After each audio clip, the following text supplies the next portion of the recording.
mission, we ride to the International Space Station on board. Well, I just so happen to be a medical doctor by training, and so if I cut myself, I probably would, well, if any of my crewmates cut themselves, I would help them. I would probably be the logical person for them to go to on board, but we just so happen to right now. It seems like I dream like I do on Earth. Sleep is very good up here, is very comfortable because your body doesn't require to move around. Without the absence of gravity, you don't shift positions as much as you do lying in a bed. For that reason, I sleep well and I sleep and dream normally. If we were out in deep space, it would theoretically go on forever and ever. If you went outside of the space station and you kicked it, it would also take off in its own direction, but it basically would stay in orbit around the Earth, just like the International Space Station.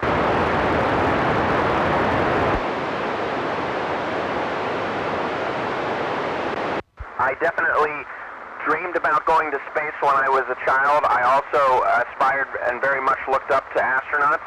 And no, I'm not disappointed at all. I get to work with wonderful people, and we have a wonderful job up here on the space station, but also a wonderful job back on Earth representing our space agency, our country, and the International Space Station.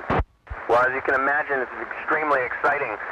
But we receive years and years of training before we get to that point. So most astronauts describe themselves as very calm up to that point, and then when that rocket starts to accelerate and we feel the forces of that rocket accelerating faster and faster, we get very excited. Well, I think I would add another module. Having more and more space up here is always exciting.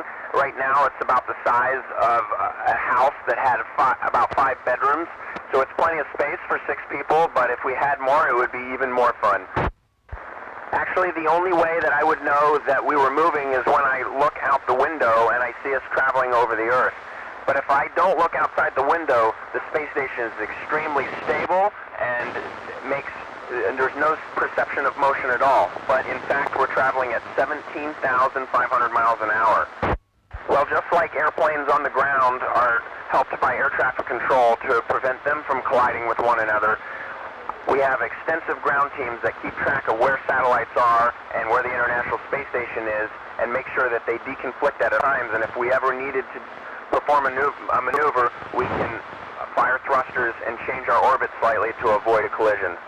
Well, my first impressions looking back at the Earth was no concerns in terms of I felt very, very happy to be looking back at my home planet. It's such a beautiful planet.